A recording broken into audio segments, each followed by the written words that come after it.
Welcome to Chiraq, land of pain, misery, and strife. This is not a joke. This is not a game.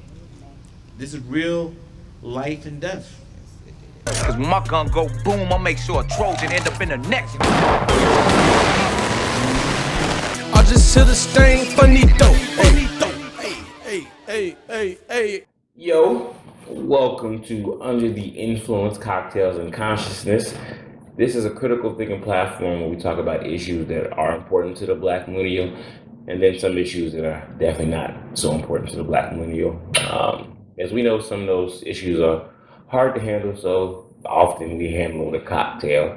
All right, welcome. I'm your host, Caleb, and joining me is the very lovely Irie. Say hello, Hi, hello. Hey, what's going on? Hey, so for our people who, join in on some of our shows, you know that usually you only hear our voices, but today you get to actually see our faces, so here we are. All right, hey. On a lovely Saturday evening, all right, and rocking out defining myself to Yes. you, all right? Yes. Let them know a little bit about the defining myself before we get into it. Okay, so Defining Myself is a social movement that seeks to transform the way everyday people think of themselves based on oppressive social standards. So what happens is people purchase a shirt or a sweater and they take a picture and post it on their social media sites with the hashtag Defining Myself. You can purchase a sweater or a shirt at definingmyselftees.com, and it's a growing movement. Men, women, and children are wearing the shirts and posting it, and I'm very happy and excited about it. So yeah. All right, I'm happy, excited too, because I am right now the only male model, for the brand, and that's great. Males have bought the shirt. Males have they put that picture too? Yes, you haven't been checking. Damn it. Yes. All right, well, hey. You were the first, though. I was the first. You were the leader of it all. I was the first, all right. Mm-hmm. But, back to it. We on, so today's a topic that, is very, what do you want to say? It's serious, but it's a critical thinking topic because we're a critical thinking platform. Right. And of course, we have our cocktails, and we are. Yes, we do. We definitely have our cocktails. She got her pink. She got her clear cup, her big cup. I got the baby cup. But we got the same amount. All right. This is El Jimador. All right, El Jimador tequila. We like tequila. We like tequila, and what do you call it? What's the Roses Lime. Roses Lime. That's it. It's the perfect combination. A good mixer, all right. Less calories and more goodness. of a buzz. All right. But today's topic, all right, like we was talking about, Chiraq. We need a buzz to talk about this topic. You definitely need a buzz to talk about this topic, because this is one of those topics that is kind of, I don't want to say dividing the Black community, but it's definitely dividing the people amongst Chicago. You know what I mean? And we're in Chicago right now. We have a lot of Facebook friends that I do at least. I have a lot of Facebook. Yeah. We have a lot of Facebook friends that's from Chicago, and we can see we have a far right group and we have a far left group, but not many people meet in the middle.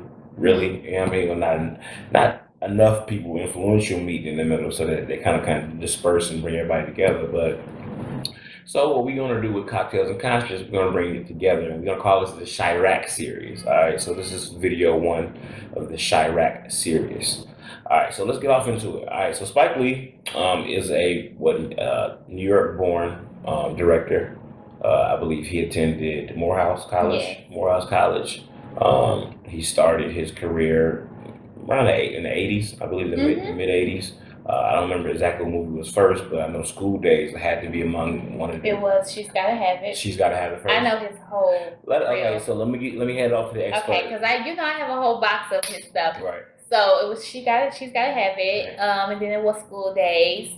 And then I believe it was Malcolm X. Malcolm X. And those who are out there watching, please feel free to correct us. Right. And then he did some actually some really high profile stuff too. Do the Right Thing, Do the Right Thing was his, and a lot of Jungle Fever. I mean, he did John Q. He did some big name stuff too. But we know him as a director who is committed to telling the complex stories of Black life.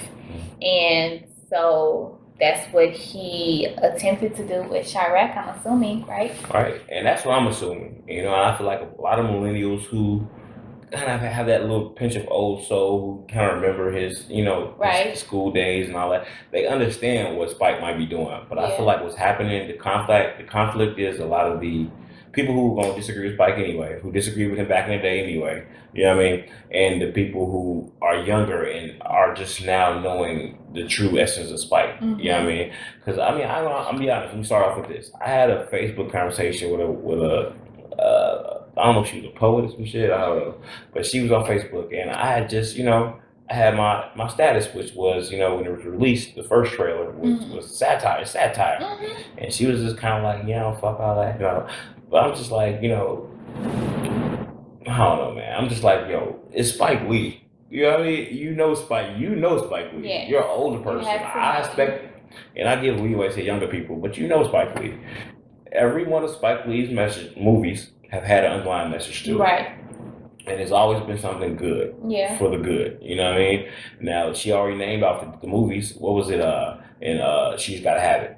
Mm-hmm. She's Gotta Have It was more so of a what? What do you say She's Gotta Have It was? I would venture to say it was definitely like a black feminist movie, because I think that he wanted people to know that women can make decisions about the sexual partners they want to have too, and they can have multiple partners if they wanted to.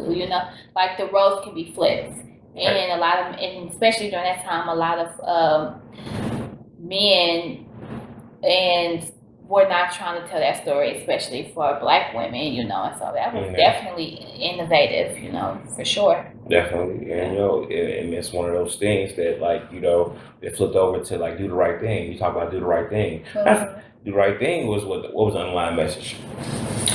What would you say? It was two. Now I think about it, now I'm older, but like when I was young, when I saw it, obviously the underlying message to me was like racism. But now that I'm older, I think it was three. It was racism, obviously, police brutality, and gentrification. Because if you think about how the Italians and the blacks in that community couldn't coincide because it was like a power struggle, and that's what gentrification does. So he was ahead of his time with that too. But I mean, obviously at the core, it was racism and people trying to fight for their power. Definitely. And then School Days, he talked about the frats. Yeah, that was about colorism, in my opinion. Light versus dark, classism, the rich versus poor. Right. So it was and then he did it through like the whole fraternity sorority thing, and he did something with that too, with a lot of black people being able to see a glimpse of college life, who didn't always have family members who went to college prior to. So then you have this idea of like, I want to go to college because this is what it's about. Like I know for myself, Dap, the one who played Lawrence Fishburne played the movie. I was definitely like in high school watching, and I'm like, that's the type of guy that I would want, So he put these type of things in like young black people's heads, and so he kind of gave us like that critical thinking early on through his movies. Right. So like to go back to what you said, you have to trust his work and know that like he wouldn't fail us. Right. I hope. Right. So that's just to give you a little backstory of Spike. All right. So we know the Spike Lee's movies, and we are very versed on those things, and we didn't even mention a lot of them. You know what I mean? Yeah. But let's get back into Chiraq now. Now Chiraq, what happened? The first thing that happened that caused the big uproar was the fact that he put the first trailer out. Now that's actually the first thing publicly, because if you live in Chicago, you know that there was much uproar before that. You know what I mean? The fact that he was actually even calling the movie Chiraq. People, the community here was very upset at the fact that Spike Lee was even getting ready to call the movie Chiraq. Yeah. And, because people in Chicago don't want to be, how do you feel about the name? I come from here, so I'll break it down. I feel like the name Chiraq, I trusted in Spike's hands, period. Well, how do you feel about when the name first came out, people identifying Chicago as Chirac? Like, what was your initial like reaction? I know. There's a two. Whether people want to say it or not, there's There's two Chicagos. There's different Chicagos. Oh yeah. And whether people want to act like it's one thing or not, no. It's two different Chicagos. And if you're a person who is able to move around and navigate Chicago, you know it's two different Chicagos. You know it's a Chicago. Let's say High Park is different from the rest of the South Side. High Park is not the South Side of Chicago. I mean, depending on where you want to look at it. Now, I'm looking at it like because I say I live in I live in the South Shore area, and it's a very historic area, but it's a very right now in the now it's a very rough area. I think it's a mixture. I think that one block can be rough and one block be okay. Yes, like as you have to be. It's true. You gotta be That's aware of that. So I think it's a mixture. That's true. But I can say, somebody who is not from Chicago at all, and you're right. Like when I moved here, Where you from again? I'm not from Chicago, Right. but I'm from Kansas City, Missouri. They just won the World Series Yes. and bullshit. And I'm not even into baseball, so whatever. Right. But I mean, a lot of people at home are very much so into it. But that's the thing that I noticed when I first moved here was that it was definitely two different worlds. And I was a person who came here and I navigated both worlds because I was working in areas that were, very low income and full of violence and and it was very not new to me because I grew up in areas like that. But then also I navigated worlds where people were not even aware of what was going on in these projects and in these housing areas. And so I was very clear to me early on, like it's two different worlds. Like you go 10 miles north and people are living a totally different life and they don't know that kids are dying, and so that was very clear to me early on, and I had a struggle with that. Do you think they don't know, or they're not exposed to it every day? Well, they're aware of it because it's in the media, but they don't. When I mean they don't know, they're not sensitive to it, and it's not hitting them. It's not hitting home for them personally. So they're able to go about their everyday life and have these, nice dinners and these events and all of these and I'm not even talking about race. I'm saying because it's it's black people that are very upper echelon and doing things in the city, and it's it doesn't hit home for them. Right. And so I'm since I've been here 7 years now, I feel like I've always been on the cusp of knowing both worlds, and so it's true. It's two different worlds in the city. It is. Definitely. Which is why I agree with the Chirac nickname. Because I agree that it had to be nicknamed something. There had to be something that put a. But that's not. The reason why they named it. I know why they named it. I know they named, and the reason behind it is because Spike Lee even said it in the preview of the movie, or the preview. He said, Chicago has so many murders, so many more murders than the people even in Iraq. During the war. In the war, you know what I mean, and that's why they named it that. But it's like this. That's an area of Chicago. Because that's not all Chicago by any means. That's not all Chicago. That's an area of Chicago. So I believe that area of Chicago needed a name. Because it had to have a name. Now, it didn't necessarily have to be Chirac. I don't know who the hell created that. I don't know who created that. It's probably the same people who created the whole system of it. But you know what I mean? We never know. But I just don't know if it helps or hurts the city. That's the thing that I'm trying to figure out. Is it helpful to the city? Or is it hurtful? It's of course hurtful. It's definitely hurtful to the city. It's Chirac. The whole context of it means death. It means so then terrible. Why is it something that you are for if it's hurtful? Because it's something that it exists. Is it not? Is the context of it not what it actually? What do you think? Honestly, is the context of Chirac not what it actually is?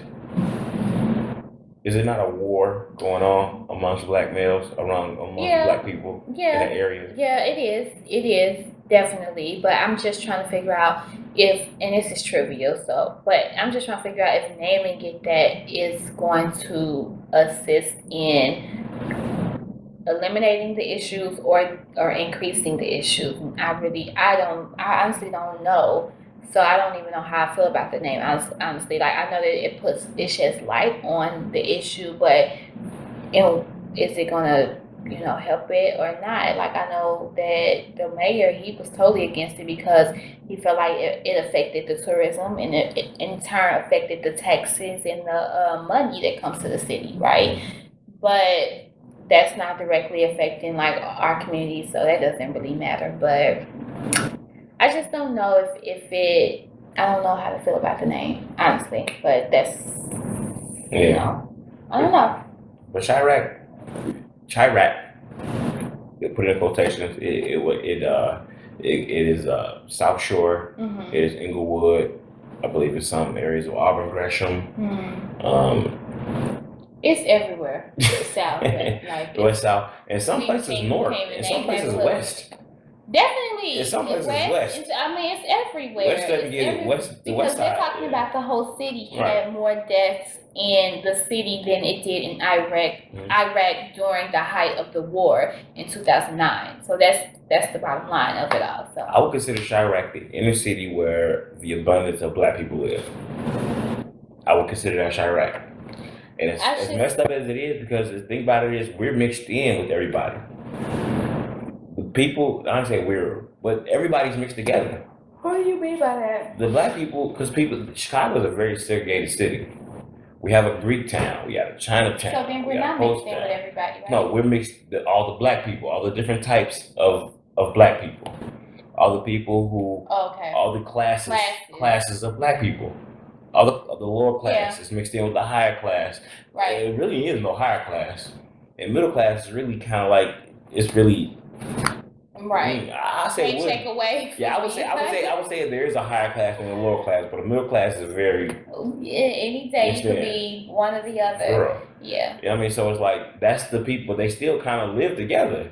You know what I mean? Somebody might own their building, and then the next person might live in a park. And I actually like that about Chicago. Honestly, I like and that's New York too. Like, I've been to New York a few times, and I noticed that it's similar in terms of like people live in urban environments, whether are you a minimum wage person or you a salary person, because that's the makeup of the city. And so I don't mind living next to different people. Like, I like that about the city. Like, I'm not a person that wants to be separate from people who are different from me in terms of class. So there's nothing wrong with that, obviously, like, because it's been going on for a while. But I guess the issue comes in when you don't feel safe anymore. Right. You know what I mean? That's when you don't feel safe because, like I say, your children are out there playing together. You know what I mean? You live on the same streets. You know, a lot of times you might even live in the same building. Or you feel like your kid can't go outside and play at all. Right. And you're a person who, is not involved in any like gang activity or any violence. And your kid can go outside and play. Yeah. But then you go to another area and you see it's totally different. Mm-hmm. In the same city you're in. And the further you move in a certain direction, then you see it is totally different. You know what I mean? So that's why I feel like, I don't know if it had to be named Chiraq. I think Chiraq was just creative based upon the circumstances. Because hell, it could have been a tap dance town. It could have been a side of town where everybody was in a bitch tap dancing. I don't get that. Called a bitch shy dance. I'm lost. You could have been people like doing anything. It could have been a place where there were people doing anything. It could have been like, hell, it could have been the place where all the black people are really doing business. It could have been Black Wall Street. Right. That's what I'm saying. You have to name a certain area or something, but that's not what's going on there. It's not people doing Black Wall Street shit. I'm just trying to figure out if it's propaganda, if it's the media attaching it to something for sensationalism, which in turn affects people, or if it is organically actually named that as like a state of emergency. But we'll never know. You'll never know. So what do you think about the trailer? Like, when you first saw it, what was your initial reaction? And that's what we're going to get into on the next video. You don't want to talk about it now? No, next video, not at all. Hey, look, that's going to be on the next video, okay? The next video is when we really get into the touch of Chiraq. But what the actual movie, what you guys just got was basically the feel of what Chicago is. You know what I mean? The difference between Chiraq, different boroughs, and different things going on here. We don't have boroughs. right? But I don't know for some reason because I was reading something. They coined it towards the gangs in New York. It's Kind of comparing not. Chirac It's to the gangs in New York. It's different. But I don't know. I was looking at it though. But like You're from here, so you know there's Right. no boroughs. Right, there's no boroughs. But look, but that's what we're gonna cover in the next. That's what we're gonna cover in the next video. So I don't know exactly what I'm gonna title this video, but make sure when you see the next one come up, you click next. All right, we're gonna really get into the touch. Cocktails and Consciousness is really gonna get into the touch of Chirac. All right, the Chirac movie. You're gonna know and not everything from us. All right, define myself. All right, next. Bye.